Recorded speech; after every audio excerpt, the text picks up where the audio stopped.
Պարոն վարչապետ, Հայաստանում է Ղազախստանի պատվիրակությունը, արտգործնախարարը, ես կուզեի իմանալ արդյոք ղազախական կողմը Հայաստանի հետ բանակցությունների օրակարգում ունի, այս այցի ընթացքում ունի երկաթուղու կառավարման փոփոխության հարցի շուրջ քննարկում, այսինքն այս հարցը արդյոք ներառված է այս այցի օրակարգում, եւ եթե այո, դուք այսինքն պատրաստվում եք անկախ Ռուսաստանի դիրքորոշումից միևնույն է ղազախական կողմի հետ քննարկել կառավարումը ղազախական կողմին հանձնելու հարցը եւ մինչեւ Հայաստան ժամանելը նաեւ Բաքվում են եղել ղազախ պաշտոնյաները, ես ուզում եմ իմանալ, այնտեղ հայտարարվեց, որ Ադրբեջանի նախագահի հետ քննարկվել է թրիփի իրագործման հեռանկարները, թրիփը ըստ էության հայ-ամերիկյան նախագիծ է, կխնդրեի բացատրեիք, ինչ են քննարկում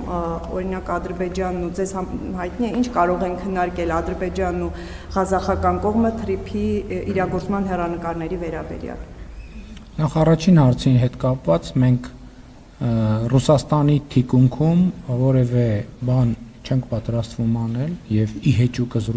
Ռուսաստանի Դաշնության համենայն դեպս այս փուլում, քանի դեռ երկխոսության հնարավորությունները լայն են եւ բաց են, մենք շարունակելու ենք աշխատանքը, իսկ Ղազախստանը օգոստոսից ի վեր չի թաքցրել իր հետաքրքրությունը թրիփի վերաբերյալ, ինչ կարող է նրանց հետաքրքրել։ Սա միջազգային հաղորդակցության նոր ուղի է բացվում եւ գիտեք, որ Ղազախստանը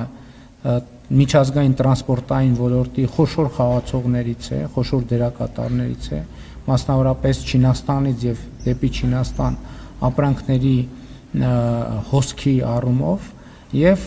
Ղազախստանի մեր գործընկերները այդ հարցը մենք նաեւ իմ այցի ընթացքում ենք քննարկել, փորձում են հասկանալ առավել առարկայական թե տրանսպորտային ինչ հնարավորություններ են բացվում եւ ինչպես է դա անդրադառնալու եւ ինչ նոր հնարավորություններ են բացվում իրենց համար եւ այս թեմայով Ղազախստանը միակ երկիրը չի ակնհայտորեն որ հետաքրքրված է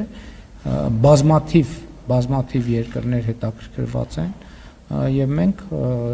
այսինքն հրապարակային process է գնում եւ մենք չենք պատրաստվում բնականաբար թաքցնել մեր գործընկերներից եւ բնականաբար մենք այդ թվում Ղազախստանին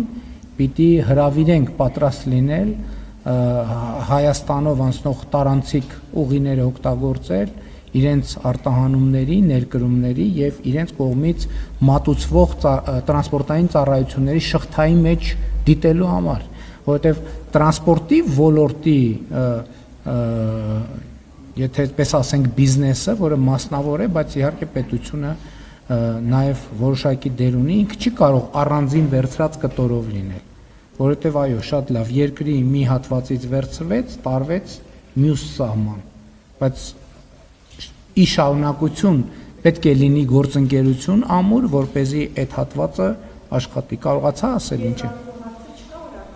Մեր օրակարգ այն է ինչ որ ասացի իսկ երկաթուղու հետ կապված հարցը ընդհանրական պարզա հրապարակային քննարկող հարց է հնարավոր է նաև այդ հարցին անդրադարձնի բայց Ռուսաստանի թիկունքում որևէ քննարկում տեղի չի ունենում Շնորհակալություն Տիկին Գալստյան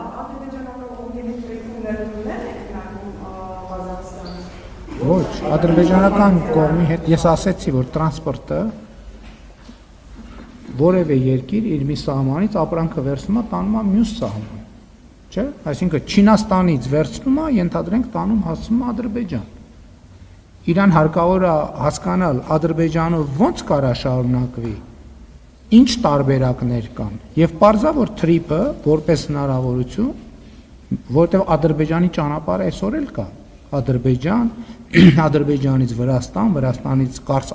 Ախալքալակով կամ Փոթի կամ Բաթումի, այսինքն այդ ճանապարհները կան։ Հիմա մարդիկ ուզում են հասկանալ թրիփ նախագիծը ինչ հնարավորություններ է բացվելու, որպեսզի իրանք էլ իրենց հաճախորդներին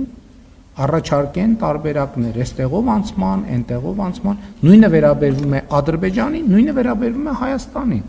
որովհետև թրիփ նախագիծ, եթե թրիփ նախագիծը շատ լավ Հայաստանի A սահմանային կետից ապրանքը մտավ, հասավ B սահմանային կետ, բա ոնց է շարունակվելու։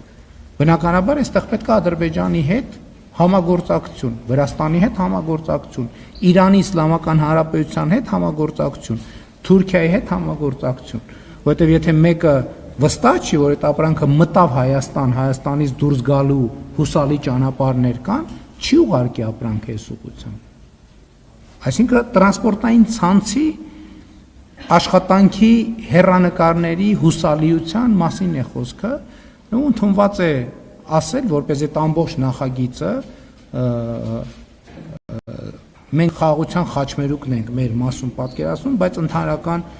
մեծ հաշվով միջին միջանցքի մասին է խոսքը կամ տրանս-կասպյան միջանցք են անվանում նաև, այսինքն այդպիսի բազմաթիվ նախագծեր կան։ Այսինքն պոտենցիալ օգտագործողները պիտի գան տեղում հասկանան, այս խոսակցությունը որ Հայաստանում կներեք, նույնիսկ Հայաստանում կան, չէ՞ մարդիկ, որ ասում են հա դե թուղթա գրած այլի, հա դա իրականություն չի դառնալու եւ կասկած հայտնողներ, այդ մարդիկ էլ առավել եւս խոշոր խաղացողները պետք է գան տեղում հասկանան, ինչա կատարվում է, process գնում է, չի գնում, իրականացվում է, երբ կլինի, իրենք երբ պատրաստ լինեն, արդյոք իրենք իրանց մոտ լրացուցիչ ներդրումներ անելու անհրաժեշտություն ունեն, որպեսզի այս հնարավորություններից լիարժեք օգտվեն։ Եվ այլն եւ այդպես շարունակ։ Էլ չեմ ասում նույն Ղազախստանի պարագայում իրենք այո կարող են ունենալ նաեւ ներդրումային հետաքրքրություններ, որովհետեւ մենք ասում ենք, որ եւ դա ակնհայտ է, որ ներդրումային հնարավորություններ են բացվելու